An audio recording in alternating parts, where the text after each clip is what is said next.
Ah.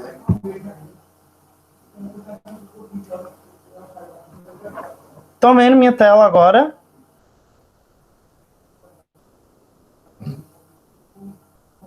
Tá, né? Tá sim.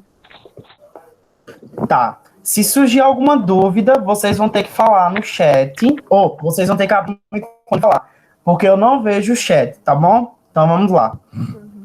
Como vocês sabem, a gente vai discutir sobre atualidades essa semana, né? Começamos na semana passada e vamos finalizar essa semana com a atualidade 2020.1. E assim, todo mundo sabe que temos muita coisa para ser discutida nesse 2020, porque é um ano extremamente pesado. Mas a ideia é com que a gente pense um pouco fora da caixa. Em que sentido? De que não só foi a pandemia do Covid-19. Então, a gente teve caso de George Floyd, que também não vou trazer de forma clara, porque não vai cair, como também os processos de impeachment de Donald Trump, etc. O que é legal pensar em estudar atualidades, sexta-feira eu vou até botar as referências de onde eu tirei, é que a gente começa a pensar que esse tema, ele tanto serve para redação, quanto ele serve para geografia lá em ciências humanas. Então, e em linguagens também. Então, é um tema muito amplo, que é o que aborda a redação do Enem. Então, as queimadas na Austrália, com certeza vai ter uma redação no Enem falando sobre a produção de dióxido de carbono e o impacto do efeito estufa lá na prova de biologia. Então, vamos pensar sobre sobre a pandemia do Covid-19, vai ter lá falando sobre vírus, virologia, a diferença entre vírus e bactéria, lá em biologia. Também a gente vai ter diversas outras ocasiões que a gente pode discutir sobre química. Mas o interessante é a gente ver o que está acontecendo, porque a pegada do Enem, até pelo menos o ano de 2017, era essa. Atualidades. Tem se tornado conteudista? Tem, mas ainda não é uma coisa que foi totalmente conteudista. Ainda está de forma gradual, então a gente pode esperar muita atualidade. Mas hoje o que a gente vai discutir é o que a gente tem da atualidade do mês de janeiro, do mês de fevereiro, do mês de março e do mês de abril de 2020. Depois a gente vai discutir maio, junho, julho e na próxima vez a gente discute agosto, setembro, outubro e aí vai o que é que a gente já tem, né? Por enquanto a gente só vai discutir o 2020.1 porque é o que aconteceu. E sim, no final tem um tema de redação para vocês que eu já mostro um modelo de redação, tá? Janeiro é o mês de férias, o mês de praia, verão, da gente tá curtindo a praia, mas a gente já começa com uma polarização política extrema. O lançamento do documentário Democracia em Vertigem mostra justamente que essa construção de polarização política que existe no Brasil, ela vem sendo construída desde os governos de Lula e Dilma pelo PT. Então, essa polarização política, ela é induzida pela corrente esquerda dos governos Lula e Dilma e foi sendo erradicada para a extrema-direita com hoje Bolsonaro na presidência, que faz com que, além por cima, essa polarização política ela tem que existir para que se exista uma construção do que se chama democracia, mas o que se traz para o governo Bolsonaro, do neoliberalismo, da extrema-direita, é a construção de uma violência. Tá? Eu até coloquei Batman e Super-Homem brigando por uma coisa extremamente violenta. No caso do GIF não tá tão violento. Mas o que a gente pensa é que o documentário Democracia em Vertigem, ele ganha já nas paradas de janeiro desse ano. A gente entrando aqui. Nas paradas de janeiro desse ano, de 2020, ele é indicado ao Oscar. Então, foi um documentário de extrema importância para a construção do que é a nossa democracia. E ela está em vertigem porque ela foi sendo destruída com um golpe de 2016 em que destituiu a presidenta Dilma Rousseff. Daí então a gente só vê ladeira abaixo, Michel Temer, eleições de 2018, governo Bolsonaro, e a gente vai discutir mais adiante o que é que aconteceu em 2020, do segundo ano do governo Bolsonaro, e os problemas que a gente vem trazendo socialmente, economicamente e diversos outros fatores da nossa sociedade. Então, o primeiro tema que a gente tem que pensar é a polarização política, que isso cresce tanto lá na Argentina, com Macron chegando ao poder, na Argentina com Macron não, com a Argentina com a construção de uma de uma nova eleição nos Estados Unidos, com a Lituânia, a China, a Coreia do Norte, a Coreia do Sul, e toda essa polarização política ela existe. Mas no Brasil ela tomou uma grande força de um período de democracia. Outra coisa que a gente tem que discutir, aqui é muito incrível, uma coisa que eu acho que boa parte de vocês passaram, que foi o real descaso com a educação dentro da construção do que a gente teve dos problemas, tanto no Enem, quanto no SISU, e no ProUni, e também no FIES. Então, desde que a gente teve a instituição da política neoliberal, as instâncias educacionais, elas vêm tentando ser desvalorizadas a todo momento. Então, de início, a gente teve lá, por volta de 18 de janeiro, que mais de 6 mil candidatos perceberam erros nas suas notas do Enem. Então, isso já mostra uma fragilidade no processo do Exame Nacional do Ensino Médio, que já tinha sido problema ano passado, porque não tinha feito aquele negócio que a gente imprime folha, a gráfica. Eu tinha tido escolha da gráfica, as provas foram impressas já próximo da prova do Enem, e aí depois teve os erros nas correções das notas, né? Depois veio a divulgação do resultado do SISU, que foi aquela loucura, as notas erradas, o SISU deu problema e foi dada a suspensão do SISU, mas mesmo assim conseguiram derrubar a liminar que suspendia a divulgação do SISU e acabou saindo o resultado antes das listas, depois veio sair depois, no dia, então foi aquela confusão toda. Teve problemas na prova, na divulgação do resultado, no SISU, no ProUni, no FIES, na lista de espera de todos esses programas. Então, a gente viu um verdadeiro caos no que se diz do processo educacional. A gente demonstrou que a política neoliberal não acrescenta em nada no nosso processo de educação. Sem contar que a gente teve em 2019 também o contingenciamento das universidades federais. O programa, desculpe, gente, eu tô com muito sono. O programa Futurice e agora um contingenciamento de novo das universidades públicas.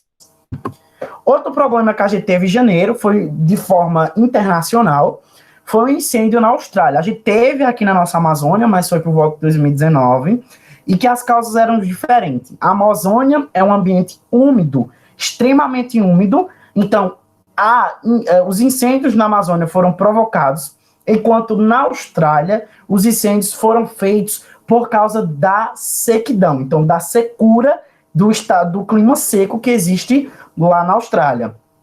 Esse incêndio na Austrália atingiram mais de 6,3 milhões de hectares, ou seja, um hectare ele tem 10 mil metros quadrados, para vocês terem noção do quanto foi atingido esses incêndios. Foram mais de 1.000 casas incendiadas, 25 pessoas morreram e nós tivemos quase 500 milhões de animais mortos nesses incêndios. Então a gente tem uma crise ambiental, humana e biológica, tá? Em fevereiro, que é o mês do carnaval, por isso que eu trouxe as máscaras aí, o que é que a gente teve no mês de fevereiro de 2020.1? A gente teve a dança das cadeiras no governo federal. O que quer dizer isso? Um candidato que defendeu toda a sua campanha de 2018, que não faria a política do toma lá, dá cá, de repente cria o Ministério da Comunicação, foi recriado, né, o Ministério da Comunicação, porque ele já existia, e foi dado ao genro do maior comunicador brasileiro, que detém um capital de quase 5 bilhões de reais. Ou seja, a gente tem um Ministério da Comunicação criado para dar apoio político ao governo federal, porque o governo federal estava perdendo o apoio do Congresso Federal. O Congresso Federal é a Câmara de Deputados e a Câmara de Senadores. Então existe essa dança das cadeiras. Onyx Lorenzoni também assume sua importância na Casa Civil justamente por causa dessa dança nas cadeiras, e isso a gente pode levar em consideração que o Ministério da Comunicação, o qual deveria ter um distanciamento do que se chama indústria comunicativa, da indústria cultural, não, se tem um genro do maior comunicador e bilionário, que é o dono do SBT, Silvio Santos, o genro dele, o esposo de Patrícia Abravanel, assume o Ministério da Comunicação, sendo um dos maiores nomes cotados da direita no Congresso Federal. Então, por isso que Bolsonaro coloca ele lá para fazer essa dança das cadeiras no governo federal. Outro porém que a gente tem aqui, que eu acho que poucas pessoas souberam, foi a censura de alguns clássicos da literatura brasileira lá em Rondônia. Então, foi feito por um desembargador lá de Rondônia que alguns livros estariam impossibilitados de circular nas escolas. Dois desses livros eram Macunaíma, se vocês não sabem, Macunaíma é de Mário de Andrade, e Memórias Próximas de Brás Cubas. Então, são dois livros que caem demais no Enem, caem demais nos vestibulares, e que foram impedidos de ser circulado lá em Rondônia. Então, a gente tem uma censura à educação. Então, vocês podem ver que o nosso recorte de problemas de 2020.1, de 2020 ao todo, não foi só o problema da Covid-19, foi também problemas educacionais, porque a educação é libertadora, e por ela ser libertadora, a gente tem que censurar ela para que a gente não derrube o governo, tá? A gente ganha um impasse, uma visibilidade mundial a partir do momento que o Vaticano, o Papa, manda uma carta para o ex-presidente Lula dizendo que se solidariza pela prisão política considerada pelo próprio Papa do que aconteceu com Lula. Após Lula sair dessa sua prisão, prisão considerada por muitos política, por outros não, Lula é convidado a ir até o Vaticano para conversar sobre o que seria um mundo de forma agradável com o próprio Papa. Um marco histórico para o nosso país, porque a gente mais uma vez ganha visibilidade no mundo através de um considerado analfabeto, nordestino, pernambucano, pobre, que assumiu a presidência e, além de ser reconhecido no Vaticano, foi ele que liderou diversas palestras na ONU, na OMS, e tinha grandes articulação política com diversos líderes mundiais. Enquanto um brigava, dizendo que a esposa de Macron era feia, outro estava sendo respeitado mundialmente e sendo visibilizado nessa dinâmica política mundial. Isso pode cair no Enem de forma muito clara, porque essa nossa visão de mundo, no mundo mais fora, traz o que assim, a gente vem perdendo desde o golpe de 2016, que tem um documentário lá em janeiro.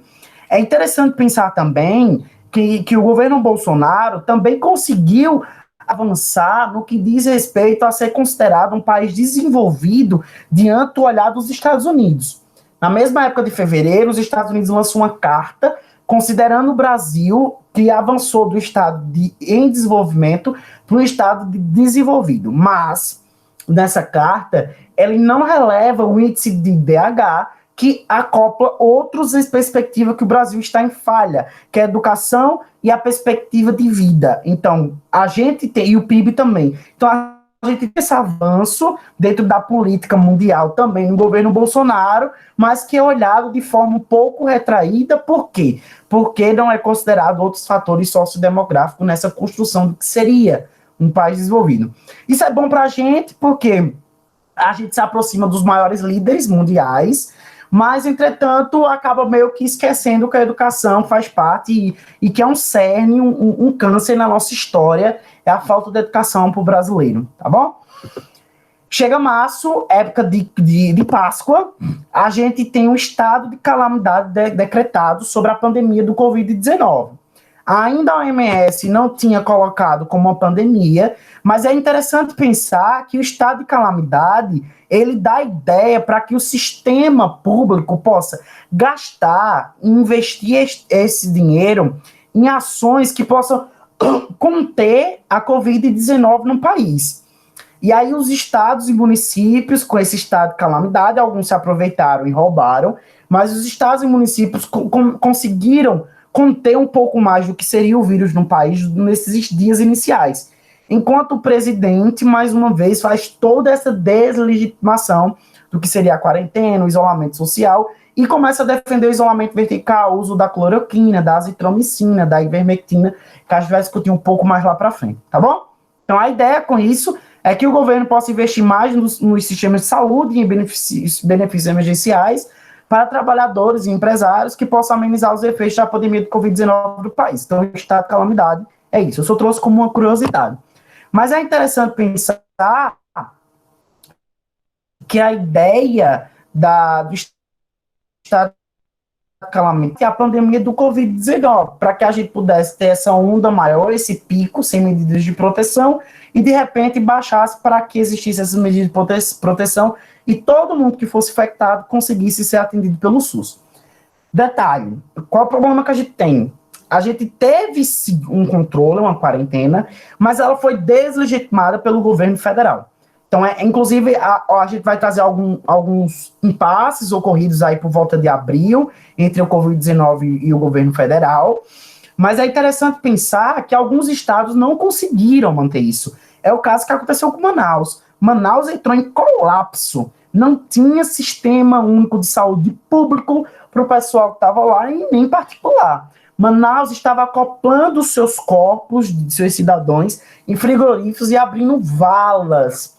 Detalhe, a fake news veio ganhando um potencial enorme, porque dizia que aquelas valas eram mentira, que estavam se colocando pedra nos caixões, mas tudo mentira, tá? Existia sim, a gente entrou em estado de calamidade, sim, a quarentena não foi eficiente por causa da deslegitimação do governo federal, e hoje em dia a gente ainda está em distanciamento social e quarentena com altos casos de Covid, porque a gente não respeitou a quarentena em março, senão a gente já teria controlado, como a gente vê que na Itália já tem retornado os shows, a Anitta inclusive lançou clipe lá e tá fazendo lançamento de clipe com shows presenciais lá, porque existiu a imunização de rebanho, ou seja, boa parte da população foi imunizada, conseguiram conter, atender essas pessoas, e tá tudo bem. A Alemanha, França, claro, teve segunda onda de contágio, mas os contágios não chegou a 3 milhões como no Brasil, tá? O segundo país mais infectado do mundo, detalhe, a gente não tá testando, os Estados Unidos é o primeiro, mas está tendo testagem em massa, a gente é o segundo e não está tendo testagem em massa. Então, é um caso para a gente pensar. Alguém entrou aqui, deixa eu colocar, pra gente ir, ó, tá enchendo, tem 10 pessoas. Uma sala de 60, tá bem baixo. Mas vamos pensar mais. Dia 11 de março, a OMS decreta a Covid-19 como pandemia. Até 11 de março, ou seja, de dezembro, até 11 de março, a gente não tem decretado a Covid-19 como um quadro de pandemia. Mas para a gente distinguir um pouco isso, até para a prova de biologia, surto é quando eu já tenho uma doença e de repente ela dá o pico, mas fica naquele dado território. Quando eu digo endemia, é uma doença que ela mantém-se constante em um determinado território, tá? Epidemia é quando uma doença nova surge e ela começa a se espalhar por esse território completamente. O que difere epidemia de surto é que surto é que tem um número alto que pode avançar para outros territórios, mas não contamina o mundo. Pandemia é quando a gente tem casos diagnosticados em todos os territórios. Então, lembra, uma doença endêmica é que ela existe sempre, como a doença de Chagas, a dengue, a chikungunya, a zika nesse estado momento. Uma epidemia é quando a gente tem casos altos, picos altos num determinado território, como sarampo lá em São Paulo ano passado. Surto é quando esses quadros eles são altos, avançam territórios, mas não necessariamente o planeta Terra. E pandemia é quando eu tenho um avanço completo em todo o planeta Terra. Claro, a gente teve pandemia na década, no século passado, como a gente teve pandemia também nesse século. Mas pandemia ao nível do Covid-19, a gente teve lá a peste bubônica, a gripe espanhola, isso no século passado. A gente teve a gripe espanhola, a gripe suína, a gripe aviária, H1N1, que foi agora nesse século, mas não teve uma proporção enorme como essa pandemia do Covid-19. E também tivemos a do HIV lá por volta de 1970, 1960, puxando para a década de 80. Mas é interessante pensar que somente em 11 de março, aí quando a OMS decreta esse estado, porque é quando a gente tem notificação em todos os continentes do Covid-19. Aqui no Brasil, ainda não tinha chegado, tá? Aqui no Brasil, ele veio chegar, o Covid-19, acho que foi dia 27 de março, o primeiro a ser notificado. Mas, claro, a gente tem casos de janeiro, fevereiro, dezembro, mas, assim, literalmente notificado, a gente começou em março, e a gente começa aí 291 casos, e agora, em 4 meses, 5 meses, a gente já passou dos 3 milhões de casos sem testagem. Então, a gente tem esse detalhe. A gente não testa. Rússia está lá com 1 milhão e poucos de casos, mas houve testagem. Itália teve aquela problema lá, mas teve testagem. Alemanha, Estados Unidos, tudo bem. Brasil não houve compra, o governo federal se omitiu, deixou para os estados e para o município, e aí se disse que o STF foi que deu essa autonomia, mas isso não impede o governo federal se aliar no combate à pandemia, porque ele tem que ressalvaguardar a saúde da população. E o governo federal ele foi omisso quanto a isso. Tá? Uma coisa interessante para a gente trazer é que a gente teve a prisão de Ronaldinho Gaúcho. E é incrível a gente pensar o porquê disso daí, porque vi como quadro de atualidade. Porque é um famoso que foi preso falsificando documento. Então tá, qual o sentido disso? É que não faz sentido. Se ele é famoso, porque ele falsificou documento. Em algum momento, esse documento seria pego, essas pessoas descobririam, tá? Mas é interessante pensar que lá dentro da prisão, lá no Paraguai, ele foi artilheiro do time de futebol da prisão. Ou seja, ele além de ser preso, ele manteve seu trabalho lá dentro, tá?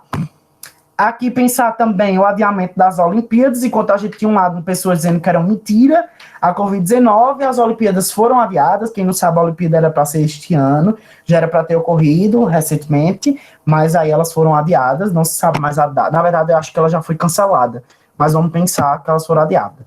E aqui a gente tem um marco na comunicação, que é a criação de shows virtuais das lives. Começa com Gustavo Lima, aqui no Brasil, começa com Gustavo Lima, mas a campeã recordista em lives foi Marília Mendonça, em ocupar streams de visualizações de recordes, de mais de 6 milhões assistindo simultaneamente. Então, a primeira live de Marília Mendonça quebrou recordes, e assim sucessivamente.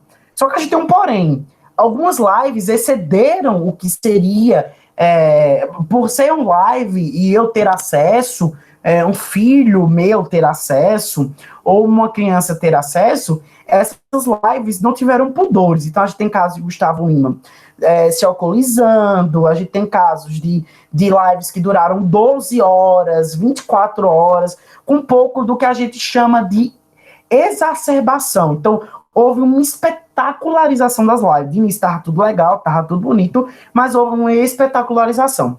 E se fosse alguém para trazer como exemplo do que seria a cara dessas lives, seria Gustavo Lima e Marília Mendonça. Mas pensando pelo lado de uma democratização, de uma ideia de uma construção de live mais humana, eu acho que Marília Mendonça traz essa ideia muito mais clara do que seria o poder da internet em conseguir tocar e conquistar diversas pessoas.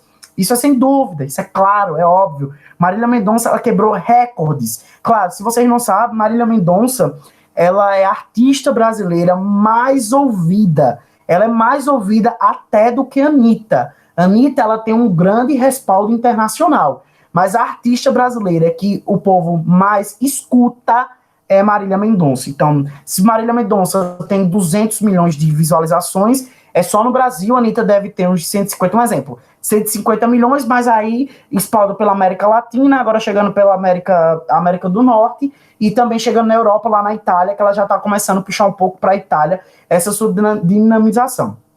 A Anitta, ela fica um pouco escondida neste mundo de lives por causa das suas espetacularizações nos shows. Então ela de início renega, depois ela faz algumas lives, mas eu acho que o marco, a cara, a pessoa que vocês têm que citar na redação é a própria Marília Mendonça como forma de quebra e democratização da cultura, democratização do que é música e propagação do potencial da internet, da comunicação em conquistar milhares de pessoas para a cultura, tá? Em abril, aí eu coloco Tiradentes, que não é nenhum marco, mas é porque na minha cabeça, abril não veio nada que fosse pensado como marco do mês de abril, mas eu coloquei Tiradentes, tá? A gente tem a criação do auxílio emergencial, que deveria ajudar financeiramente na crise do Covid-19. Na verdade, o projeto inicial do governo federal era R$200, e aí a oposição briga lá, faz aquela luta, tem a dança das cadeiras também, Bolsonaro, para poder ter um apoio maior do governo federal, o que é que ele faz? Ele aceita por R$ 600, tá? Primeira parcela é dada numa maior confusão, filas estonteantes, assim, enormes em banco, aglomeração de pessoas, auxílio emergencial negado em casos extremos de que pessoas precisavam merecer. Sarah Winter recebendo auxílio emergencial, a gente viu ontem, né, descobriu ontem, com anônimos divulgando seus dados, que ela recebeu sim. O filho de William Bonner também recebe esse auxílio emergencial. E aí a gente pergunta até que ponto o auxílio emergencial pode ajudar essas pessoas? Eu acho que ponto nenhum.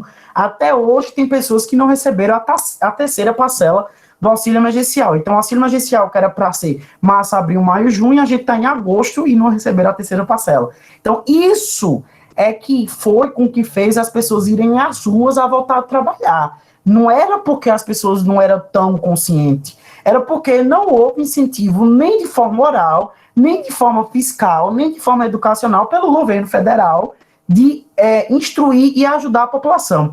Enquanto países davam um auxílio emergencial de mais de R$ 3.000, por voltar de $1.200, $1.000, chegando no país até dá muito mais do que isso, o Brasil estava dando uma mísera de R$ 600. Detalhe, aumentou a gasolina, aumentou o preço dos alimentos e ainda por cima, recentemente, quer taxar os livros. Então, é um país muito congruente. A política neoliberal, que a gente discutiu na aula passada, é que a crise do Covid-19, a crise sanitária do Covid-19, mostra o quanto a política neoliberal não funciona, ela não existe. Por quê? Porque os países que não tinham essa política neoliberal, como a Alemanha, Cuba, Coreia do Norte, os países africanos, eles tiveram controle da doença, mas os países que não tiveram grandes casos. Então, por exemplo, a Argentina, agora com o presidente novo, conseguiu controlar, Chile, mas já Venezuela, Equador, Brasil, Estados Unidos, que tem essa construção de uma política neoliberal,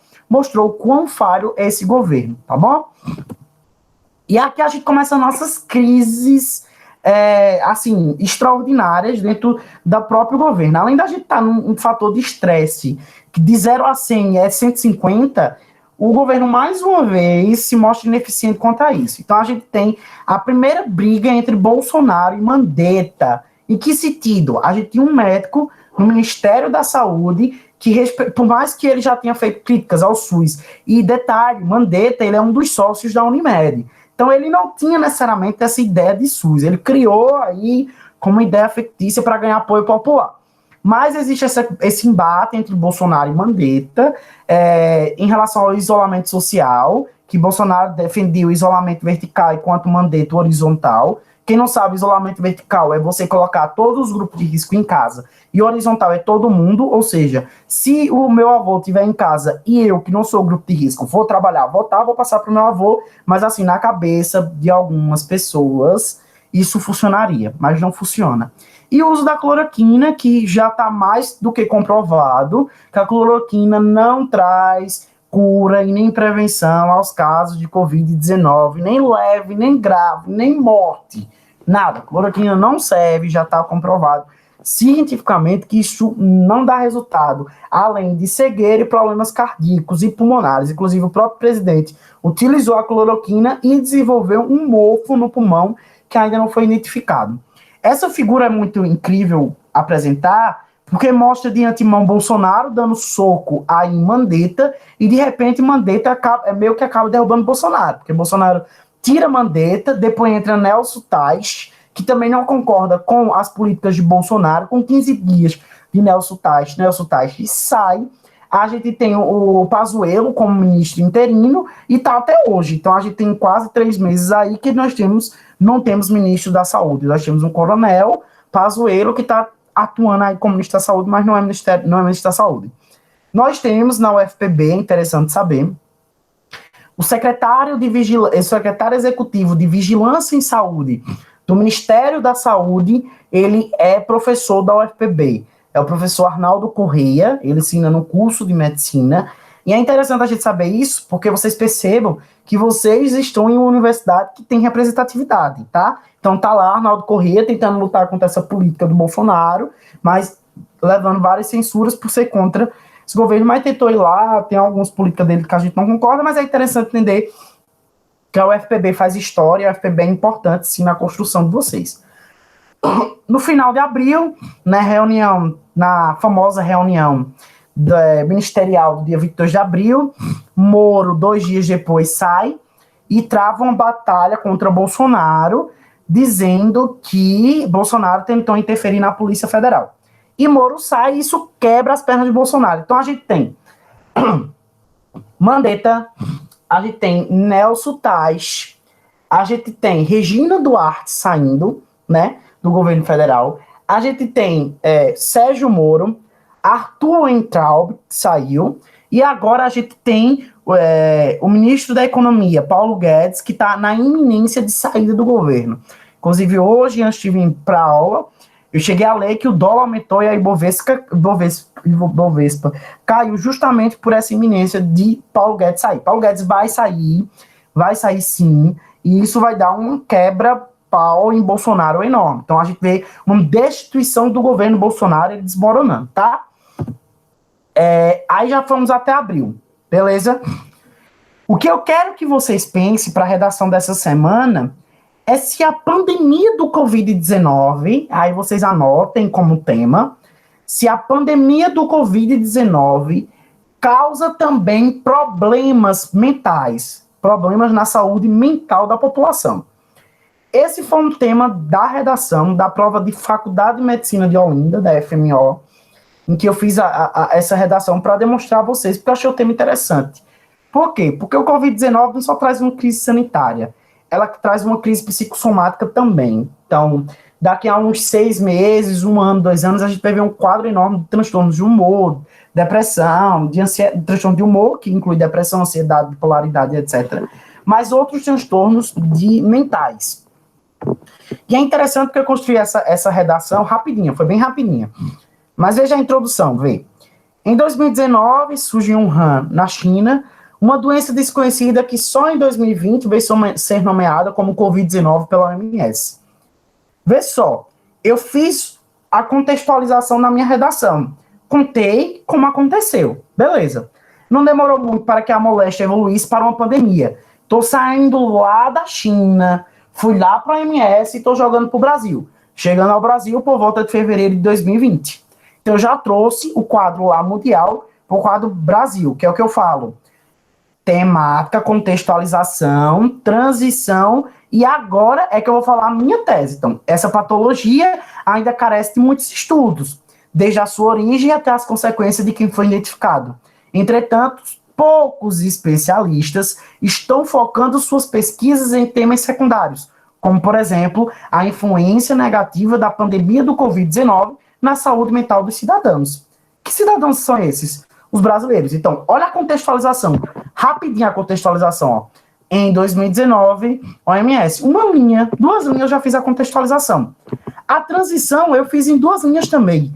O resto é tese. Então, eu tenho contextualização, transição e tese, me ajudando a construir essa introdução amarrada, perfeita. Beleza? Olha o meu desenvolvimento 1. Vocês lembram o que é que eu disse? Que é a influência negativa da pandemia. A minha tese é que a pandemia, sim, influencia negativamente a saúde mental dos cidadãos. Então eu tenho que mostrar como, em que aspecto ela vai influenciar a saúde mental dos cidadãos. E aí eu começo. Em primeiro plano, é importante analisar o estado mental de quem está na linha de frente do combate à pandemia. Esse é meu tópico frasal, que a saúde mental do pessoal que está na linha de frente da pandemia não está nada legal. E aí eu tenho que desenvolver. Esse é meu tópico frasal. Diante de um subfinanciamento progressivo, o Sistema Único de Saúde revelou o quanto a política neoliberal crescente no Brasil desvalida a saúde pública. Olha meu pensamento todo aí, que o subfinanciamento que a gente vem tendo do SUS desfigurou essa saúde pública nossa. Então, falta de insumos, leitos, salários atrasados, UTI e até mesmo equipamentos de proteção individual. Esta é a realidade de quem está na linha de frente desse sistema. Então, eu tenho o subfinanciamento progressivo, que influencia no estado mental desses profissionais que não têm apoio nenhum. Com isso, os profissionais da saúde, além de terem que lidar com a crise sanitária, olha o que está na cabeça desse pessoal, Preocupam-se também em não serem infectados e nem tampouco contaminar os parentes próximos. Então, eu tenho que analisar o estado mental de quem está na linha de frente do combate à pandemia, porque eles vivem com medo de ser infectados, além de ter que lidar com crise de saúde pública, eles ficam com medo de ser infectados e passar essa infecção para seus parentes. Então, assim eles vivem com medo, desenvolvendo quadros de ansiedade, depressão e síndrome do pânico, como aponta a matéria do G1. Então, aqui, ó, meu exemplo já foi dado. Eu trouxe aqui, argumento da autoridade, sobre o financiamento progressivo, a política neoliberal, olha o meu conhecimento de mundo. Essa matéria do G1, ou seja, sua saúde mental fica comprometida, não diretamente pela Covid-19, mas pelas consequências da desvalorização do SUS. E essa desvalorização do SUS, ela acontece pelo quê? Pela política neoliberal.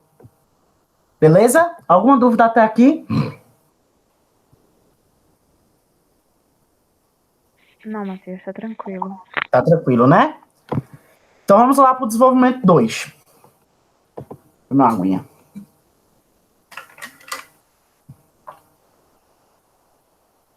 Vê só. Outro ponto a ser destacado é a construção de uma ação necropolítica. Aí você fica, meu Deus, o que é necropolítica? É a construção de uma ação em que o Estado decide quem vai morrer e como essa pessoa vai morrer. Só que essa necropolítica não fui eu que disse. Foi um filósofo africano conhecido como Achille Mbembe. Vê o que é que eu vou explicar o que ele fala. Conceito do filósofo africano Achille Mbembe, a necropolítica tem, por definição, a característica do Estado decidir de forma cruel quem irá morrer e como essas pessoas irão morrer. Beleza. Eu falo lá que é importante destacar a construção dessa ação necropolítica, mas até agora nada, só dei minha autoridade polifônica. Agora eu começo a argumentar. Isso fica bem evidente, já que, segundo pesquisa da Pontífica Universidade Católica, mais de 50% dos mortos pela Covid-19 foram negros e pobres. Ou seja, o Estado está decidindo sim quem morre, que é o negro e o pobre, e como vai morrer pela Covid-19.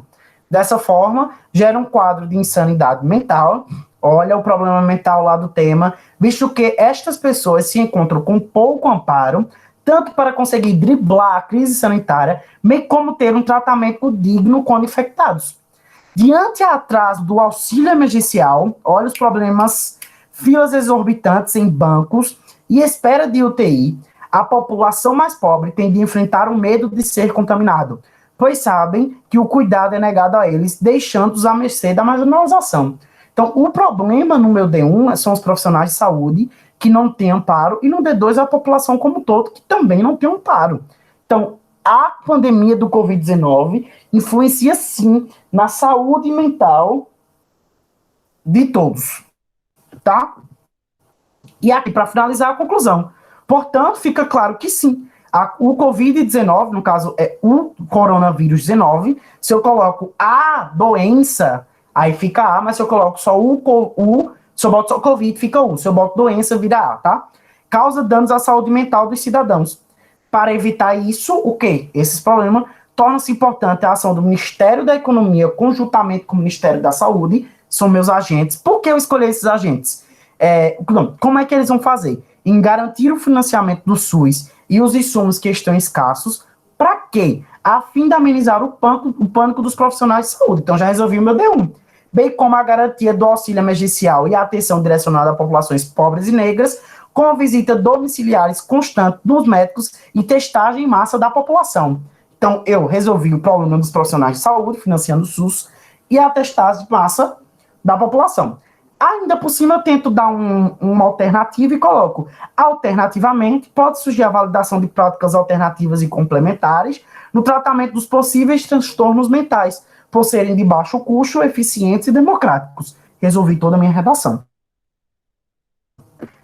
Aqui terminamos, mas eu quero abrir um espaço aqui para que vocês tirem dúvidas, tá? Eu vou desligar a gravação para que vocês fiquem bem livres para tirar suas dúvidas, tá? Deixa eu só interromper.